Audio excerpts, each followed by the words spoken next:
des responsabilités et une dignité, mais le gouvernement n'octroie pas les droits humains. Ces droits sont inaliénables et inviolables.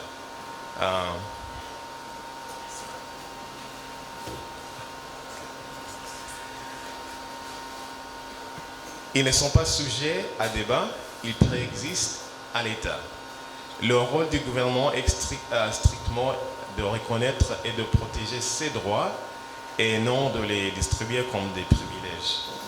Notre architecture numérique doit refléter cette vérité.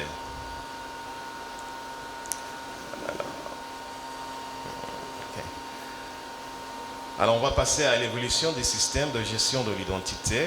En anglais, ça c'est Identity Management Systems.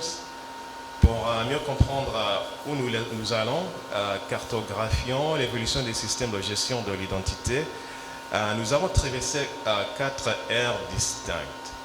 Il y a les systèmes centralisés. Au début de l'Internet, l'identité était cloisonnée en silos. Vous aviez un nombre d'utilisateurs et un mot de passe différent pour chaque site web.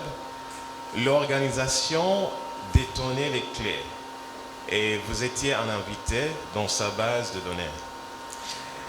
Et aussi, nous avions les systèmes fédérés. Ensuite,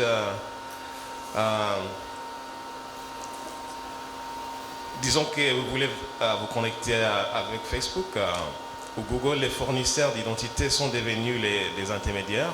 C'était plus simple pour nous, mais cela a créé des concentrations massives de données que les entreprises pouvaient exploiter. Autrement dit, des pots de miel. Et aussi, on a les systèmes centrés sur l'utilisateur. Nous avons vu un bref changement où les utilisateurs ont gagné plus de contrôle sur le consentement, mais l'infrastructure sous-jacente appartenait toujours aux géants de la tech. Et ça, c'est l'idéal, l'identité auto-souveraine, en anglais c'est SSI. C'est là où nous arrivons aujourd'hui.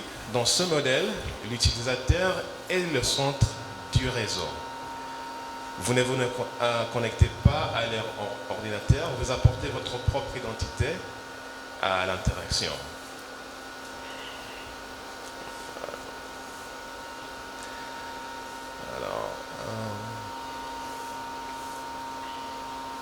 Alors, comment fonctionne réellement l'identité autosouveraine? Elle repose sur un triangle de confiance. Premièrement, un émetteur comme une université ou un gouvernement vous donne un justificatif.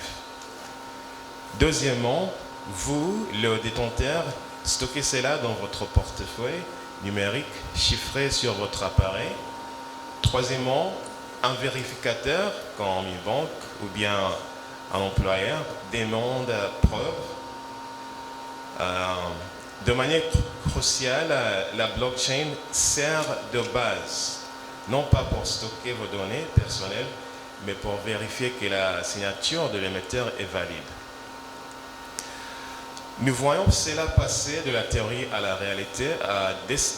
Des cadres législatifs sont construits en ce moment même. Par exemple, le règlement EID-AS 2.0 en Europe établit la norme pour les portefeuilles numériques reconnus au-delà des frontières, exigeant que les utilisateurs et non les entreprises gardent le contrôle.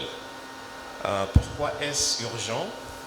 Parce qu'il y a une érosion catastrophique de la confiance envers les big tech.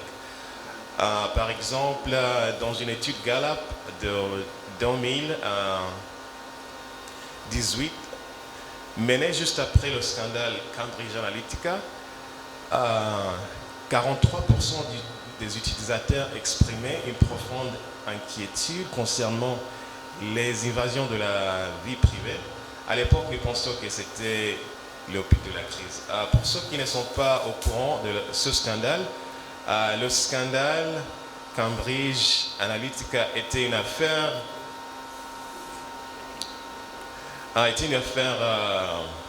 majeure révélée en 2018 impliquant la collecte illégale des données personnelles de 97 millions d'utilisateurs Facebook sans leur consentement.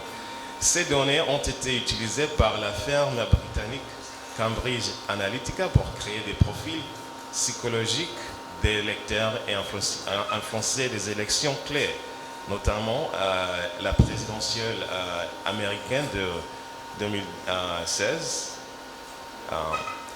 et aussi le vote du Brexit.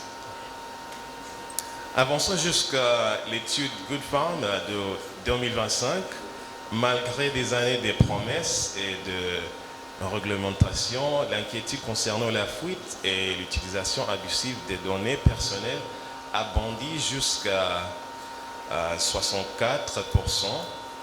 Le passage du temps n'a pas rétabli cette confiance. La centralisation continue des données n'a fait qu'aggraver la blessure.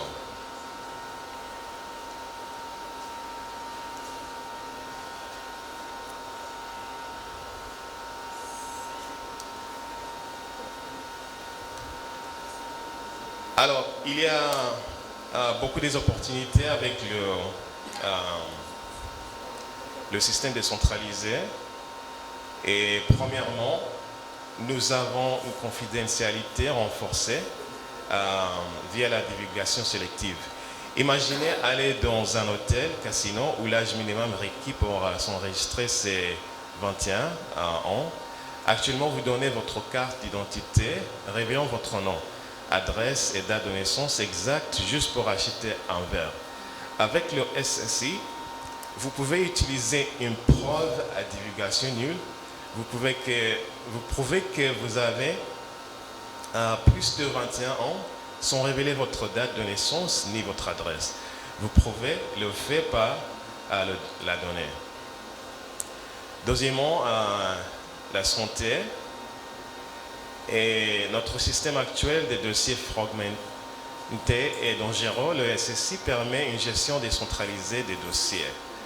Vous détenez vos données de santé, vous accordez l'accès à un spécialiste pour une consultation et vous revoquez cet accès quand vous partez. Cela garantit l'intégrité des données et remet le patient aux commandes de sa biologie. Et troisièmement, on a aussi l'inclusion financière et numérique. Il y a plus d'1 milliard de personnes dans le monde qui manquent des documents de papier traditionnels. Elles sont invisibles, surtout ici en Afrique, pour l'économie mondiale. Une réputation numérique portable permet aux personnes non bancarisées de prouver leur solvabilité et leur identité, leur accordant l'accès à des marchés dont elles étaient auparavant exclues.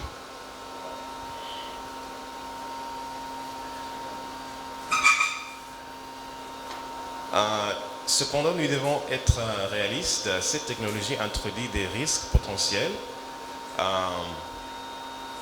Et je vais nommer juste 3 risques ici. Il y a la perte de la vie privée. Dans un monde centralisé, si vous perdez votre mot de passe, vous appelez le support. Dans un monde autosouverain, vous êtes votre propre banque. Si vous perdez votre clé privée, vous risquez de perdre votre existence numérique. Il n'y a pas de lien mot de passe oublié pour votre souveraineté.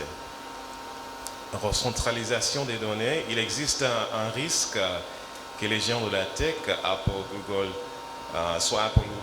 deviennent simplement les fournisseurs de portefeuilles dominants, en recentralisant ainsi le système que nous avons lutté pour libérer.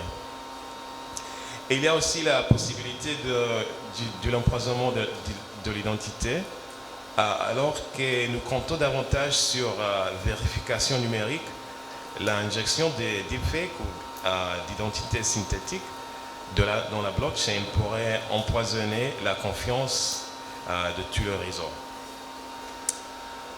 Pour conclure, en tant que transhumanistes, nous regardons souvent vers l'avenir avec l'espoir.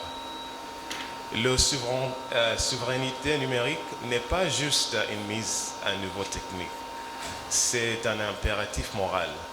C'est l'équivalent numérique du libre arbitre que nous chérissons dans notre théologie et notre philosophie.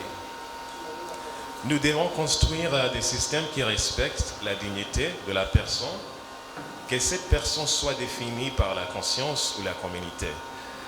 Nous devons inscrire nos droits inaliénables dans le code lui-même. Je vous remercie.